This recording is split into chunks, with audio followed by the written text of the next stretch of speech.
कर्मान् परित्यज्य मामेकं शरणं व्रज अहं त्वां सर्वपापेभ्यो मोक्षयिष्यामि मा शुचा। সর্বপ্রকার ধর্ম পরিত্যাগ করে কেবল আমার শরণাগত হও, আমি তোমাকে সমস্ত পাপ থেকে মুক্ত করব, তুমি শোক করো না। তাৎপর্য: ভগবান নানা রকম জ্ঞানের বর্ণনা করেছেন, নানা রকম ধর্মের বর্ণনা করেছেন, ব্রহ্মজ্ঞানের বর্ণনা করেছেন, পরমাত্মা জ্ঞানের বর্ণনা করেছেন, সমাজ জীবনের ভিন্ন ভিন্ন বর্ণ এবং আশ্রমের বর্ণনা করেছেন, সন্ন্যাস আশ্রমের জ্ঞান, বৈরাগ্যের জ্ঞান, মন ও ইন্দ্রিয় দমন, ধ্যান আদি সব কিছুরই বর্ণনা করেছেন। তিনি বিবিধ উপায়ে নানা রকম ধর্মের বর্ণনা করেছেন। এখন ভগবদ গীতার সারাংশ বিশ্লেষণ করে ভগবান বলেছেন যে অর্জুনের উচিত যে সমস্ত ধর্মের কথা তার কাছে ব্যাখ্যা করা হয়েছে তা সবই পরিত্যাগ করা, তার উচিত কেবল শ্রীকৃষ্ণের শরণাগত হওয়া। সেই শরণাগতি তাকে সমস্ত পাপ থেকে মুক্ত করবে, কেননা ভগবান নিজেই তাকে রক্ষা করবার প্রতিশ্রুতি দিয়েছেন। সপ্তম অধ্যায়ে বলা হয়েছে যে যিনি সমস্ত পাপ থেকে মুক্ত হতে পেরেছেন তিনি কেবল ভগবান শ্রীকৃষ্ণের আরাধনা করতে পারেন। এভাবেই কেউ মনে করতে পারে যে যদি না সে সব রকমের পাপ থেকে মুক্ত হচ্ছে, সে ভগবানের শরণাগতির পন্থা গ্রহণ করতে পারে না। সেই সন্দেহের পরিপ্রেক্ষিতে এখানে বলা হয়েছে যে কেউ যদি সমস্ত পাপ থেকে মুক্ত না হয়েও থাকে, কেবল শ্রীকৃষ্ণের শরণাগত হওয়ার ফলে তিনি আপনা হতেই সমস্ত পাপ থেকে মুক্ত হবেন।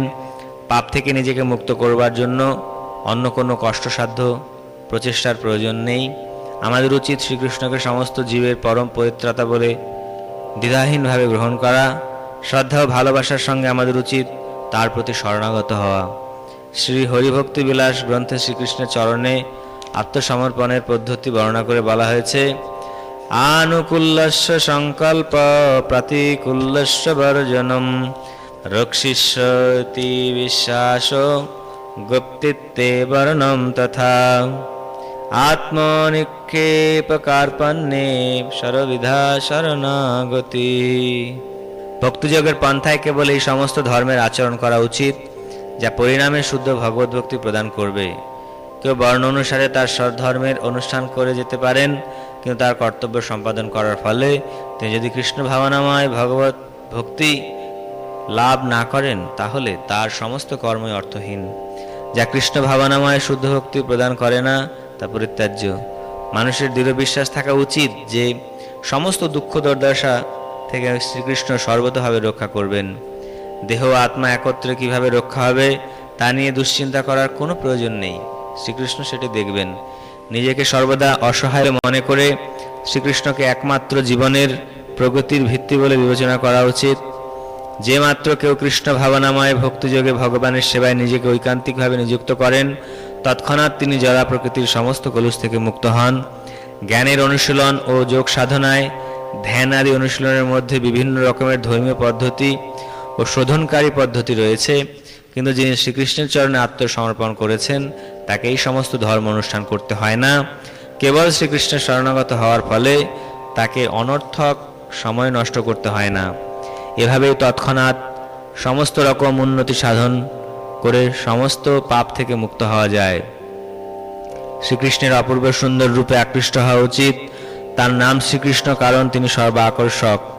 যিনি শ্রীকৃষ্ণের অপূর্ব সুন্দর সর্বশক্তিমান সর্বাকর্ষক রূপে আকৃষ্ট হন তিনি মহাভাগ্যবান। নানা রকম পরমার্থবাদী রয়েছে, তাদের মধ্যে কেউ নির্বিশেষ ব্রহ্মজ্যোতির প্রতি আসক্ত, কেউ পরমাত্মা রূপের প্রতি আসক্ত, কিন্তু যিনি পরমেশ্বর ভগবানের সবিশেষ রূপের প্রতি আকৃষ্ট এবং সর্বোপরি যিনি স্বয়ং ভগবান শ্রীকৃষ্ণের প্রতি আকৃষ্ট তিনি সমস্ত পরমার্থবাদীদের মধ্যে শ্রেষ্ঠ।